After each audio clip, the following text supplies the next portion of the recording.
Welcome to the Advantage Home Care Abuse and Neglect Training. During our time together, we hope to foster a deeper understanding of abuse and neglect. We will explore types of abuse and neglect, why it occurs, who is at risk, how to identify the warning signs, what to do if you suspect abuse or neglect, your legal responsibilities, and how to protect yourself from becoming a perpetrator. Any age, any race, any gender can be a victim of abuse, neglect, or assault. The signs and symptoms of physical, psychological, or emotional abuse are often the same regardless of these factors.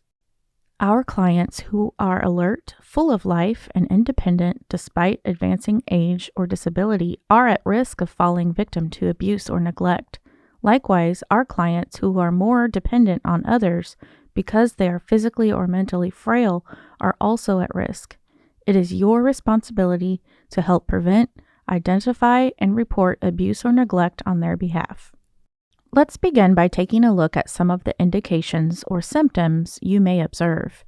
Symptoms of abuse may include burns, bruises, fractures, poor hygiene or malnutrition, behavioral changes, and more. Some signs of abuse or neglect may be hard to identify. They may be subtle or hidden by clothing. They could be financial rather than physical, like large decreases in an elderly person's wallet or bank account. As a healthcare worker, you are legally responsible for victims of abuse or neglect. It is your responsibility to provide medical care or assistance as needed, as well as emotional support and referral services. Abuse and neglect of elderly and individuals with disabilities are unfortunately common in our society.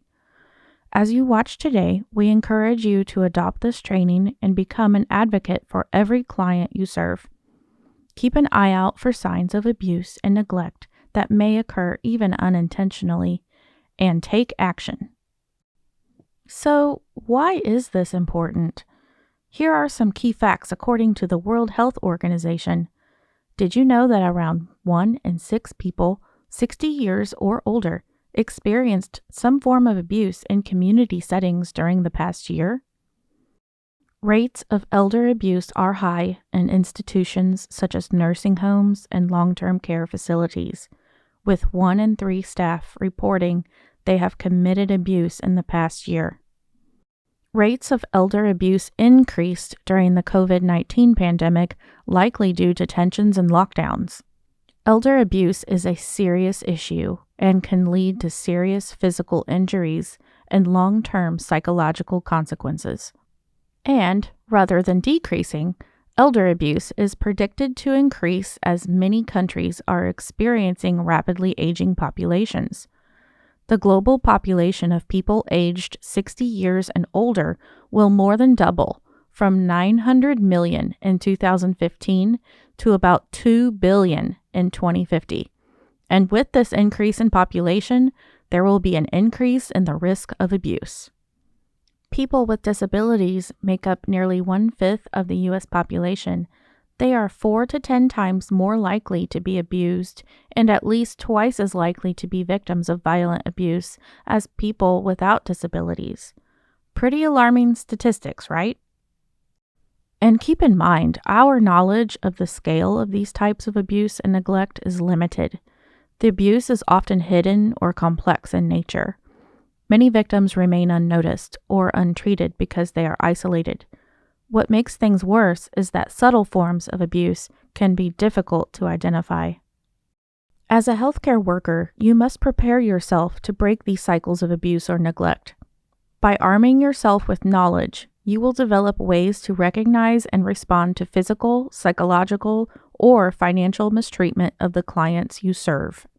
So let's start getting you prepared to help fight this cause. First, let's explore the 7 common types of abuse and neglect. Number 1, physical abuse. Number 2, physical neglect. Number 3, psychological or emotional abuse. 4, psychological neglect. Number 5, financial abuse. And number 6, financial neglect. And number 7, sexual abuse. Let's start with physical abuse. Physical abuse is considered any act that results in bodily harm, causes injury, impairment, or disease. Physical abuse can take many forms, including hitting, kicking, slapping, pushing, shoving, punching, pinching, scratching, burning, or striking an individual. Some forms of physical abuse may not even be intentional. Abuse can also occur through incorrect positioning of an elderly person or person with a disability, forced feeding, improper physical restraint, rushing an at-risk person causing them to walk too quickly, over or under medicating, over or under feeding. You can see why it is important to keep yourself and those around you in check to ensure you provide the best, safest care. Risk factors for physical abuse. While any client under the care of another may be abused, some clients may run a greater risk than others. Let's explore why. Common risk factors for physical abuse include mental illnesses, Alzheimer's, or dementia. According to the Alzheimer's Association, people with mental impairments are at a higher risk of abuse. These individuals often require extra attention or more intensive care, which can frustrate their caregivers. Isolation. Clients who live in remote areas, are far away from their relatives, or lack community or family connections may be abused by a caregiver. Isolation can also be a symptom of abuse. Abuse may cause a client to become withdrawn or limit their social activities, preventing others from noticing the warning signs of abuse. Disability also causes risk. According to the National Council on Aging, adults with disabilities suffer from interpersonal violence at higher rates than those who are not disabled. So what are the signs of client physical abuse? To spot client physical abuse, the first place to look is often the person's body. Physical signs of abuse include burns. These could come from things like lighters, appliances, or cigarettes. Bruises. Bruises are especially common around the arm or torso. Broken bones, dislocated joints, sprains or strains, hair or tooth loss. You also want to keep an eye out for signs of self-treated injuries, any repeated injury or history of hospitalization, a delay in receiving medical care for an injury the client receives, trips to various emergency rooms to avoid detection of abuse. While these signs are all physical in nature, it is important to be on the lookout for emotional changes. A personality change can be the first noticeable sign of physical abuse. Signs of abuse can also be hidden in emotions. Emotional signs of physical abuse include failure to explain how the victim was injured, such as hesitation or changing stories, strained relationships between the caregiver and client, withdrawal from social activities the client normally enjoys. Finally, take note of the client's wounds over time and notice how they are healing. If their wounds do not heal properly, or new wounds continue to appear, they may be suffering from abuse. Any of these signs could indicate that a client has been physically abused, and that they still could be in danger. If you notice these signs or any signs of abuse, you must take action immediately. As a healthcare provider, you are considered a mandated reporter. This means if you suspect any signs of abuse or neglect, you are legally required to report your suspicions to the authorities. In fact, you can be charged with a misdemeanor offense if you fail to report or don't report properly. If you suspect abuse and neglect, you should always place a hotline call and report your suspicions to your supervisor as quickly as possible. We recommend storing the following information in your phone or wallet so you always have it with you. Number 1, hotline information for the states or state where you are working. Hotline number for Missouri, 1-800-392-0210.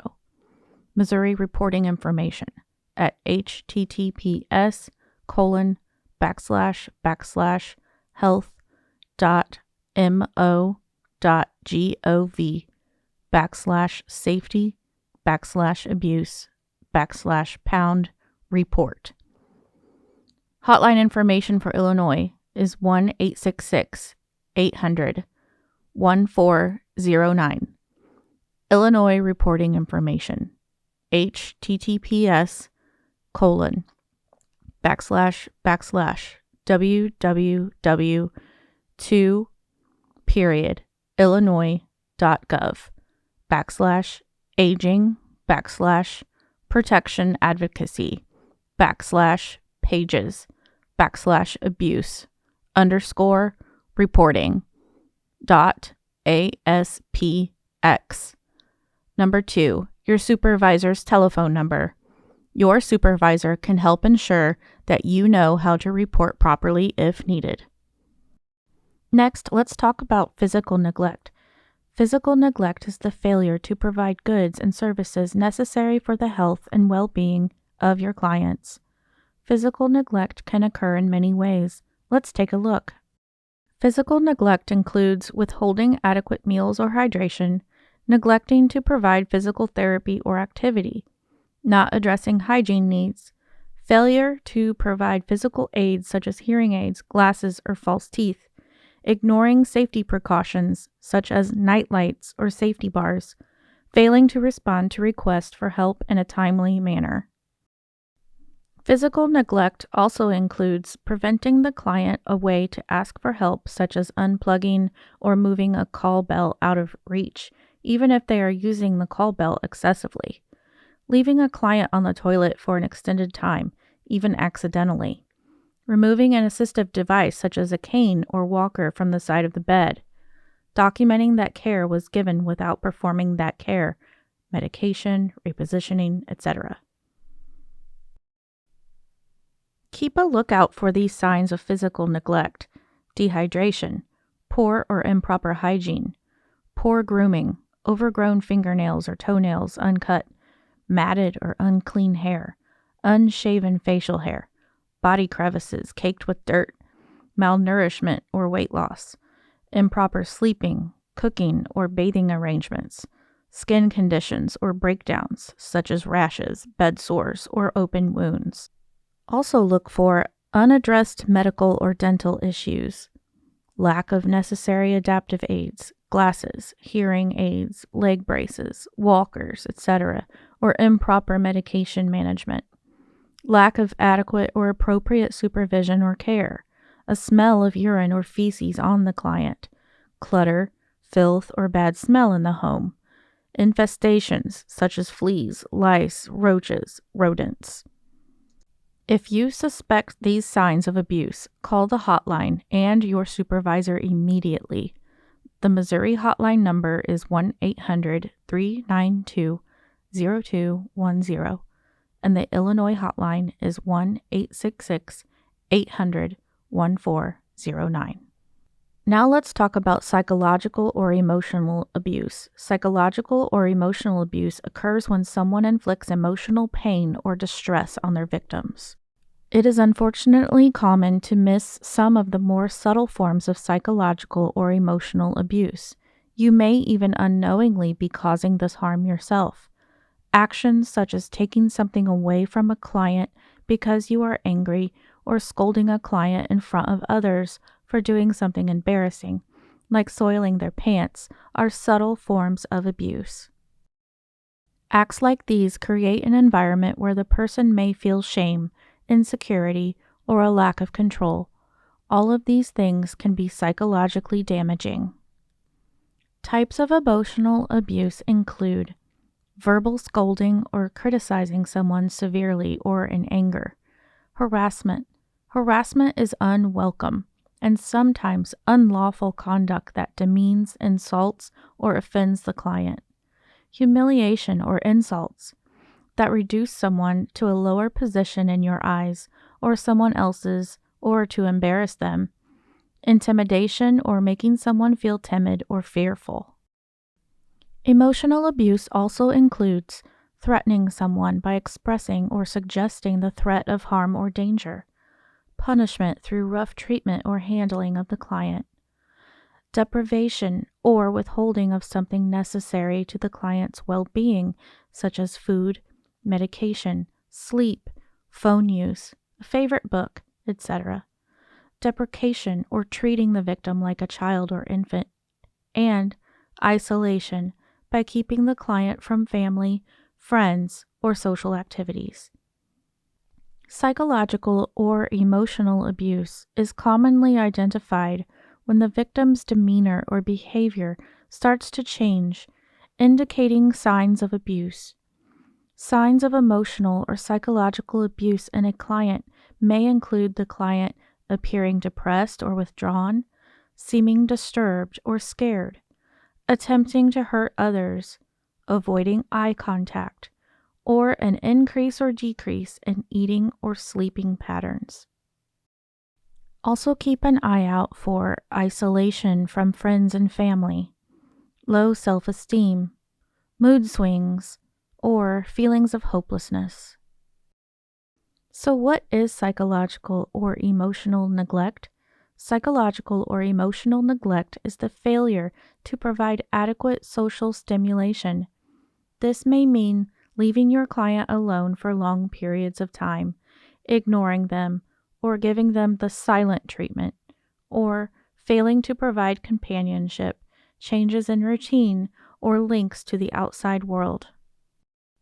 Your client may be experiencing psychological or emotional neglect if you notice that they seem to be numbing out or are cutting themselves off from their feelings.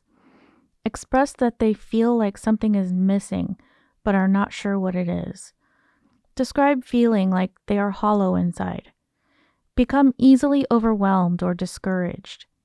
They may experience low self-esteem or criticize themselves often, or seem sad, depressed, or withdrawn.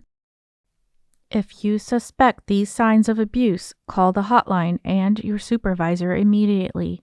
The hotline number for Missouri is 1-800-392-0210, and the Illinois hotline is 1-866-800-1409.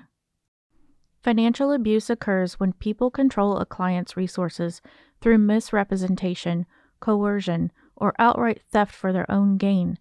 Financial abuse is illegal, unauthorized, and in direct violation of your trusting relationship with any client.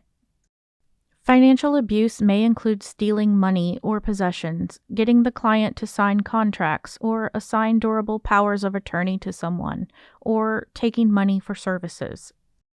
What are the causes or risk factors of financial abuse? Let's take a look. First, people are living longer. According to the Alzheimer's Association, 16 million Americans will be diagnosed with Alzheimer's disease by 2050. This statistic is significant to the concern of financial abuse because Alzheimer's causes changes in the anterior insula of the brain, which directly affects the brain's ability to detect fraud and scams. This reduced ability begins at age 53. These changes adversely affect our financial decision-making, judgment, and assessment of the trustworthiness of potential predators, according to the studies by National Institute for Health. This is part of the reason older people tend to be more trusting and therefore more vulnerable to financial abuse. Another risk factor of financial abuse is living alone or in social isolation. Nearly 1/3 of elders who are not institutionalized live alone after losing a spouse. They may depend on us as caregivers or receive family support, but remain socially isolated, living independently. Social isolation increases the risk of elder financial abuse because there are fewer family members around to detect suspected abuse or deterioration of an older person's ability to protect themselves. Another risk is the use of internet technology. More and more aging clients are utilizing the internet. The growing digital access to financial resources through electronic communication increases the exposure of seniors to abusers. Some warning signs of elder financial abuse include a pattern of missing possessions or property, a client making financial arrangements without documentation, increased ATM withdrawals or checks payable to cash, withdrawals or transfers from financial accounts which the client cannot explain, purchases of items that are not needed or customarily purchased. Additional warning signs include a client who does not know or understand their financial situation, an individual showing unusual interest in how much money a client is spending, ATM withdrawals that client could not have made, canceled checks or bank statements that go to the perpetrator's home, eviction notices, evidence of unpaid bills or utilities being discontinued. Caregiver or one family member tries to isolate the client from others, especially from other family members. According to the MetLife study of elder financial abuse costs elders an estimated $2.9 billion yearly. Financial abuse is the most common self-reported type of elder abuse. In addition to financial abuse, our clients are also at risk of financial neglect. Financial neglect is the failure to use available resources to sustain or restore the health and security of an older adult. Signs might include a family seeking care that does not meet the senior's needs, even though the money is available to provide the proper level of care, or an elder's confusion about their financial situation or a sudden transfer of assets. If you suspect these signs of abuse, call the hotline and your supervisor immediately. The hotline number for Missouri is 1-800-392-0210. The hotline information for Illinois is 1-866-800-1409. A difficult but necessary topic to cover in this training is sexual elder abuse. Elder sexual abuse is the forced or unwanted sexual interaction of any kind with an older adult. This includes any sexual contact with an elder who has dementia, Alzheimer's, or another disability that prevents them from consenting to a sexual act. Sexual misconduct or assault is also a form of physical abuse. Here are some alarming facts. 18% of women raped each year are 60 years of age or older, and in 90% of all elder abuse cases, the perpetrator was a family member. 2/3 of the offenders were adult children or their spouses. People with disabilities are also at risk. Here are some facts. Among adults who are developmentally disabled, as many as 83% of females and 32% of males are victims of sexual assault, and 49% of people with developmental disabilities who are victims of sexual violence will experience 10 or more abusive incidents. 33% of their abusers are friends or acquaintances. 33% are natural or foster family members, and 25% are caregivers or service providers. It is important to be aware of the warning signs. Warning signs of sexual abuse include bleeding from the anus or genitals, bruised genitals or inner thighs, sexually transmitted diseases, anal or genital pain, panic attacks, pelvic injuries, problems walking or sitting, social or emotional withdrawal, suicide attempts, and torn, bloody, or stained underwear. If you suspect these signs of abuse, call the hotline and your supervisor immediately. The hotline number for Missouri is 1-800-392-0210. The hotline number for Illinois is 1-866-800-1409. What causes client abuse or neglect? According to the Centers for Disease Control and Prevention, CDC, a variety of factors may cause caregivers to abuse the elderly or people with disabilities. A combination of individual, relational, community, and societal factors can contribute to the risk of becoming a perpetrator of caregiver abuse or neglect. While no excuse, there are contributing factors that may or may not be direct causes. Understanding these factors can help identify opportunities for prevention. For example, caregivers may be more likely to commit abuse or neglect if they live with the client, rely on the client for money or emotional support, were exposed to abuse as a child, have a mental illness, abuse drugs or alcohol, or have a criminal history. Caregivers are also at risk of committing abuse or neglect if they are in physical pain or experiencing health issues, experiencing high levels of stress, lack coping skills, are burnout or overworked, or if they lack training or caregiver preparation.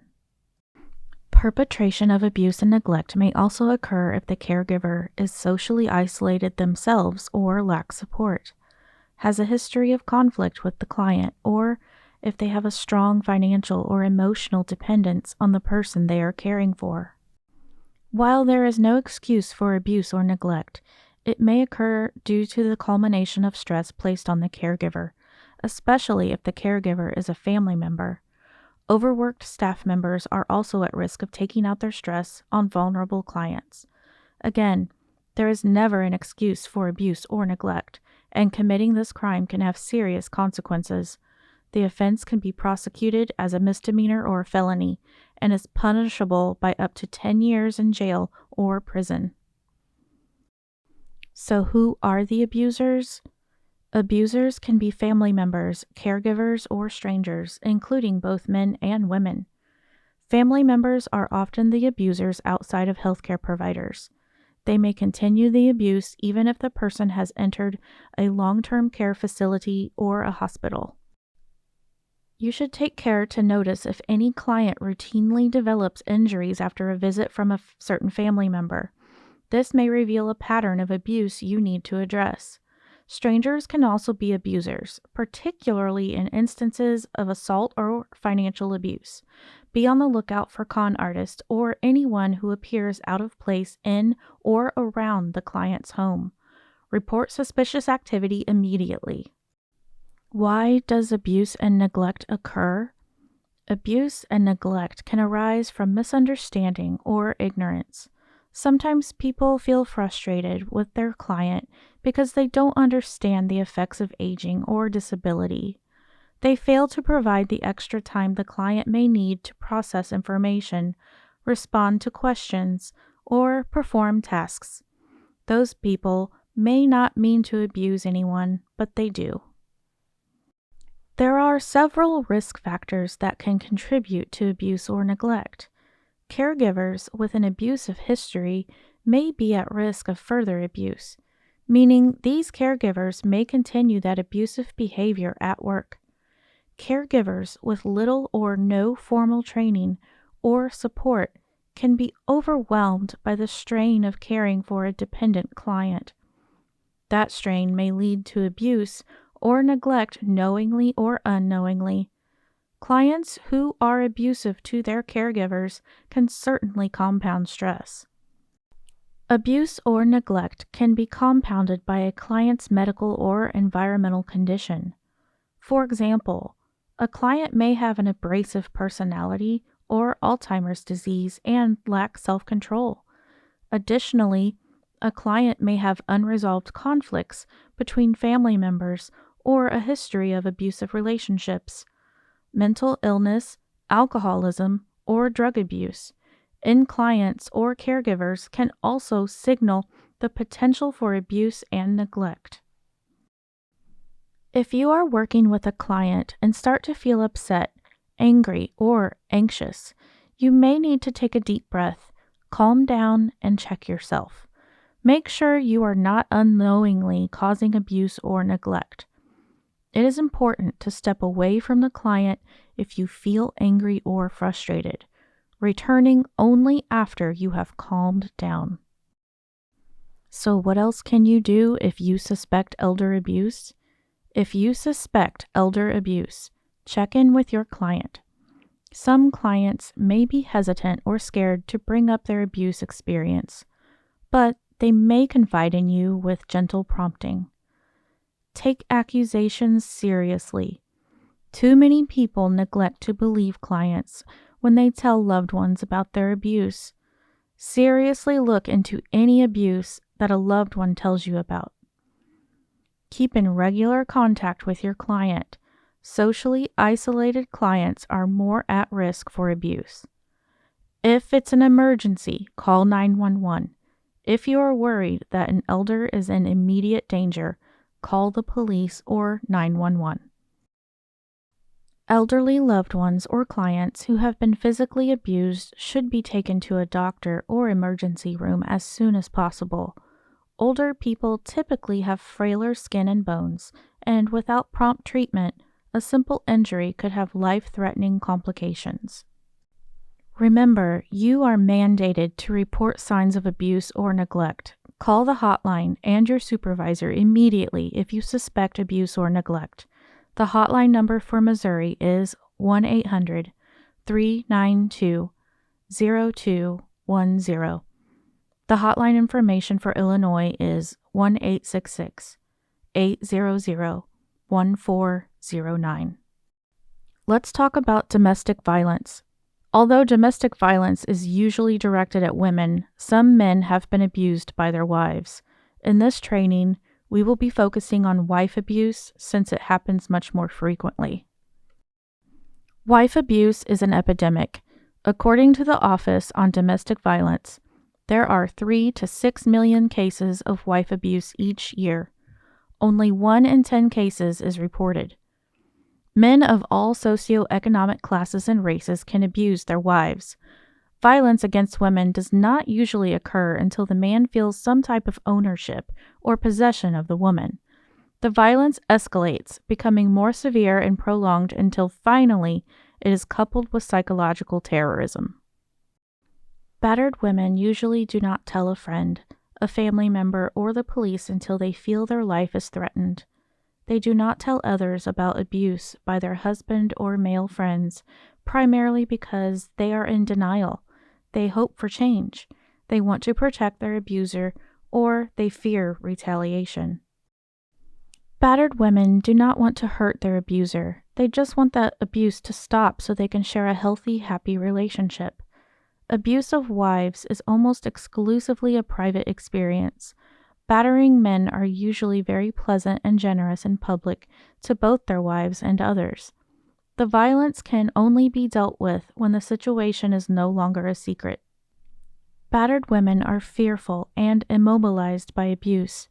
The woman frequently goes through the following psychological phases in dealing with the abuse: denial that it is occurring, recognition of the abuse, forgiveness of the behavior, fear of repercussion, guilt that it is happening, failure for allowing it to happen, depression and feeling hopeless, anger that it occurred, change in the relationship such as leaving or seeking help.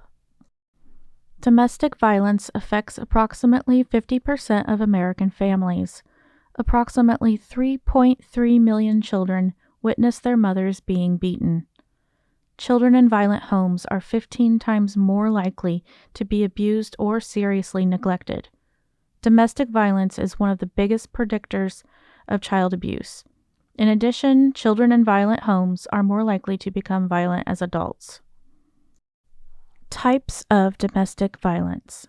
Let's talk about the different types of domestic violence and examples of how the abuser may act.